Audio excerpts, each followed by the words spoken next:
Morning दोस्तों, मैं कुछ कुमार सरल एग्जाम के यूट्यूब चैनल पे आपका स्वागत करता हूं। दोस्तों, लेकर आए हैं 30 जून से बनने वाले 10 महत्वपूर्ण प्रश्नों की सीरीज करंट अफेयर की, जो आपकी सभी प्रकार की परीक्षाओं के लिए महत्वपूर्ण है।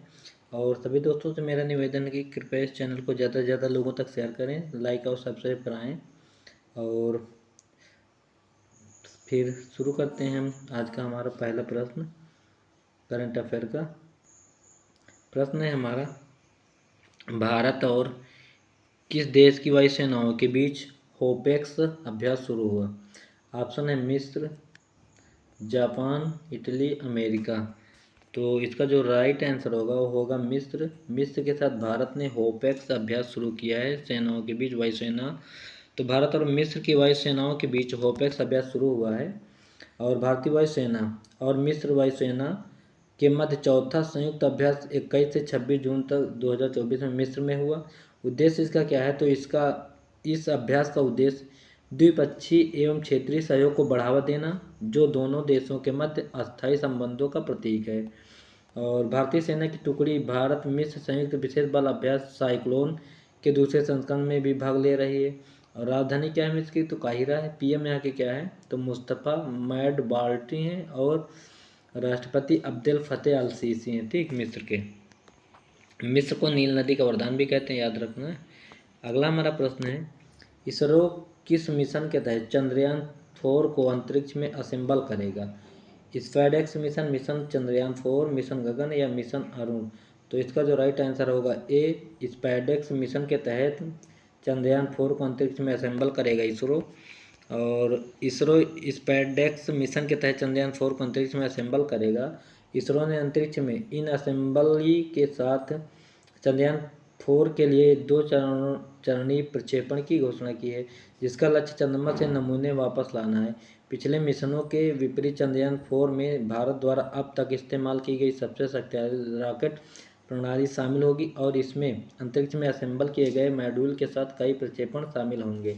अभी चांग-E6 भेजा था चांद के अंधेरे हिस्से पे, तो वहाँ से 2 किलो मिट्टी लेकर आया है चीन का अंतरिक्ष यान। ठीक।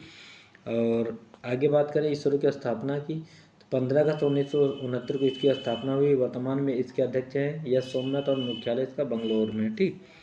अगला हमारा प्रश्न है, किस टाइगर रिजर्व ने जंगल की आग का पता लगाने के लिए पहला उन्नत एआई सिस्टम लॉन्च किया? क्योंकि जंगलों में बहुत आग लग रही ना, इस वजह से इसमें नया सिस्टम लागू करेगा, एआई सिस्टम। तो पन्ना टाइगर है, पेंच है, गिरी है या बन्नरघट्टा है? तो इसका जो राइट आंसर पेंच टाइगर रिजर्व है, जो महाराष्ट्र के नागपुर में स्थित है। तो महाराष्ट्र में पेंच टाइगर रिजर्व में जंगल की आग का पता लगाने के लिए पहला उन्नत एआई सिस्टम लॉन्च किया है। नई प्रणाली में 15 किलोमीटर की दृश्य सीमा वाला उच्च रिजोल्यूशन कैमरा है, जो प्रभावी रूप से रिजर्व के 350 वर्ग किलोमीटर से अधिक क्षेत्र का कवर करता है। नागपुर महाराष्ट्र में पेंच टाइगर रिजर्व पीटीआर ने जंगल की आग का जल्द पता लगाने के लिए एक उन्नत कृत्रिम बुद्धिमत्ता आधारित प्रणाली शुरू की है। और एआई संचालित प्लेटफॉर्म, जिसे पेंटेरा के नाम से भी जाना जाता है, इंपॉर्टेंट है, इसको याद रखना। किस नाम से जाना जाएगा? तो पेंटेरा के नाम से जाना जाएगा। कैमरा फीड और उपग्रह आधारित डेटा दोनों का लाभ उठाकर 3 मिनट के भीतर जंगल की आग का वास्तविक समय की चेतावनी प्रदान करता है। राजधानी क्या है? मुंबई है। कि राजधानी महाराष्ट्र की राजधानी मुंबई है। और एकनाथ शिंदे यहाँ के सीएम है। राज्यपाल है रमेश बैस। अगला हमारा प्रश्न है, राष्ट्रीय सांख्यिकी दिवस 2024 किस दिन मनाया जाता है? 28 जून, 29 जून, 30 जून या 29, 28, 25, 30 या 29? तो इसका राइट आंसर है 29 जून को सांख्यिकी दिवस मनाया जाता है। और इसके बारे में बता दें तो राष्ट्रीय सांख्यिकी दिवस 2024 हर साल प्रचंड चंद्र महालनोबिस, आपको पता होगा, दूसरी जो पंचवर्षीय योजना थी इन्हीं के मॉडल पर आधारित थी। तो इनका पूरा नाम क्या है? तो प्रचंड चंद्र महालनोबिस था, जिसे महालनोबिस मॉडल भी कहा जाता ना। तो इनके जन्म पर मनाया जाता है। ये एक अर्थशास्त्री थे, सांख्यिकीविद थे, और इनके कार्यों और योगदानों के सम्मान में भारत प्रत्येक वर्ष 29 जून को राष्ट्रीय सांख्यिकी दिवस मनाया जाता है। पहली बार यह दिवस कब मनाया गया? तो 29 जून 2007 को मनाया गया। और प्रोफेसर और वैज्ञानिक प्रशांत चंद्र महालनोबिस का जन्म राष्ट्रीय सांख्यिकी दिवस के रूप में नामित करने का निर्णय लिया गया है। वर्ष 2023 की थीम बता दें तो सतत विकास लक्ष्यों की निगरानी के लिए राष्ट्रीय संकेतक ढांचे के साथ राज्य संकेतक ढांचे का संरेखण और 2024 की अभी थीम घोषित नहीं हुई है। भारत की दूसरी पंचवर्षीय योजना महानोबिस के मॉडल पर थी। इनका जन्म की बात करें 29 जून 1893 में कोलकाता बंगाल ब्रिटिश में हुआ था इनका जन्म। मृत्यु की बात करें तो 28 जून 1972 को इनकी मृत्यु हुई थी। अगला हमारा प्रश्न है, रेलवे सुरक्षा बल ने कौन सा ऐप लॉन्च किया है? कवच, सुरक्षा, संज्ञान या समृद्धि? तो इसने संज्ञान ऐप लॉन्च किया है। अब इसकी खासियत क्या है? तो आरपीएफ ने संज्ञान ऐप लॉन्च किया है। रेलवे सुरक्षा बल के महानिदेशक कौन है? तो मनोज यादव ने आज संज्ञान नायक का शुभारंभ किया, जिसे आप तकनीकी टीम ने डिजाइन किया है। और इस ऐप का उद्देश्य 3 नए आपराधिक कानून, भारतीय न्याय संहिता 2023, भारतीय नागरिक सुरक्षा संहिता 2023 और भारतीय साक्ष्य अधिनियम 2023 पर विस्तृत जानकारी प्रदान करना बताया है। और इसका उद्देश्य उन्हें नए और पुराने आपराधिक कानून की समग्र जानकारी प्राप्त करना, जिसे आपके संचालन में महत्वपूर्ण ज्ञान माना जाता है। और आरपीएफ की स्थापना की बात करें तो 20 सितंबर 1985 की हुई। महानिदेशक मनोज यादव हैं। अगला हमारा प्रश्न है, कौन सा मिलिट्री स्टेशन बना प्लास्टिक वेस्ट रोड वाला देश का दूसरा मिलिट्री स्टेशन बना? तो जो प्लास्टिक है, कचरा है, उससे रोड बनाई गई है। तो अहमदाबाद, सूरत, जयपुर या कोलकाता? तो जयपुर मिलिट्री स्टेशन जो है प्लास्टिक वेस्ट से रोड बनाया है। तो जयपुर मिलिट्री स्टेशन बना प्लास्टिक वेस्ट रोड बनाने वाला दूसरा मिलिट्री स्टेशन। इस सड़क का उद्घाटन 26 जून 2024 को मेजर जनरल आर.एस. गोदरा 61 सब एरिया के जनरल ऑफिसर कमांडिंग द्वारा किया गया था। यह सड़क 100 मीटर लंबी है और स्वागत सिंह रोड अंडर ब्रिज से कप्स कॉर्नर कॉम्प्लेक्स तक फैलती है।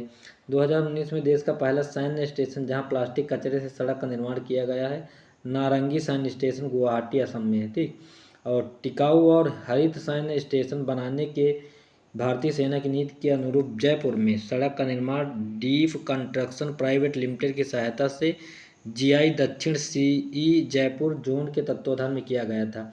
पारंपरिक सड़कों की तुलना में प्लास्टिक कचरे से बनी सड़कें अधिक टिकाऊ होती है, इनमें टूट फूट कम होती है, पानी का बहाव कम होता है। ठीक, और प्रोफेसर वासुदेवन जो मतलब इस सड़क का जो कल्चर है, सिस्टम है, इन्होंने ही दिया था।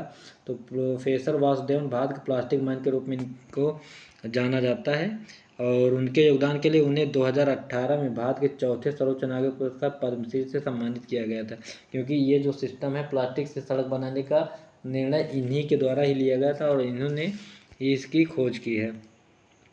किस राज्य सरकार ने आजीवन कारावास और 1 करोड़ रुपये जुर्माने वाली परीक्षा पेपर लीक को रोकने वाले अध्यादेश को मंजूरी दी?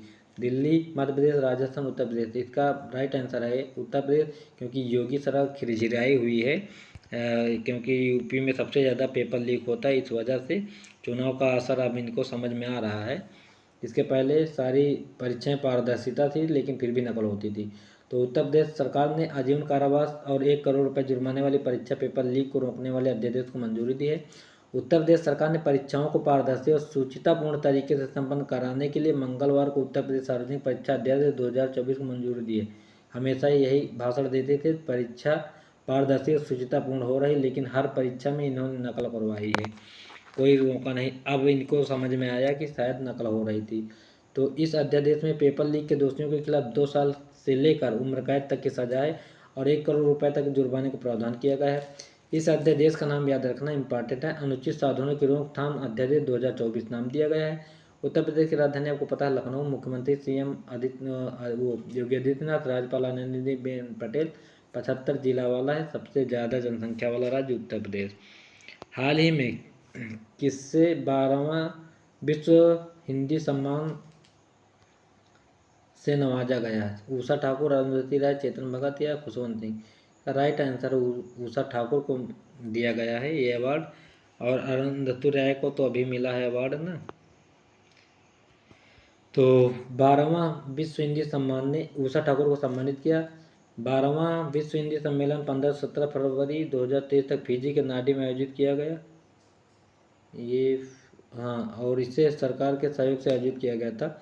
विदेश मंत्री डॉक्टर एस जयशंकर ने भारतीय प्रतिनिधिमंडल का नेतृत्व किया, जिसमें विदेश और संसदीय कार्य राज्य मंत्री श्री वी मुरलीधरन, गृह राज्य मंत्री श्री अजय कुमार मिश्रा, संसद सदस्य और वरिष्ठ अधिकारी शामिल थे। तो सम्मेलन में 31 से अधिक देशों के लगभग 1000 प्रतिभागियों ने भाग लिया। जिनमें भारत से लगभग 500 और फिजी से 300 शामिल थे। फिजी जो मतलब हिंदी भाषा यहाँ बोली जाती है। तो किस देश द्वारा नए सैन्य अभियान अजम ए इस्तेहकाम की शुरुआत की गई? तो ऑप्शन है Bharat, Pakistan, Bangladesh, Iran. Right answer होगा बी, पाकिस्तान ने यह अभियान शुरू किया है। तो पाकिस्तान की सरकार ने हाल ही में अजम इस्तेहकाम, जिसका अर्थ है स्थिरता के लिए संकल्प, नाम के सैन्य अभियान को मंजूरी दी है। पाकिस्तान सरकार का कहना है कि इस ऑपरेशन का उद्देश्य टीटीपी और दूसरे आतंकी गुटों से सशस्त्र लड़ाकों से लड़ना, खुद आतंकवादियों को पनाह देता और आतंकवादियों से लड़ेगा। पाकिस्तान की राजधानी इस्लामाबाद, पीएम शहबाज शरीफ और राष्ट्रपति आसिफ अली जरदारी हैं। नेक्स्ट हमारा प्रश्न है, कौन सा देश भारत का शीर्ष रक्षा निर्यात साझेदारी बना है? अमेरिका, रूस, चीन या जापान? राइट आंसर है अमेरिका, जिसने मतलब रक्षा से संबंधित जो हथियार है उनको लाने में आगे है भारत के लिए।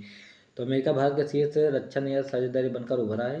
भारतीय निर्यात के लिए संयुक्त राज्य अमेरिका सबसे बड़ा निर्यात गंतव्य था, जिसकी हिस्सेदारी लगभग 18% थी।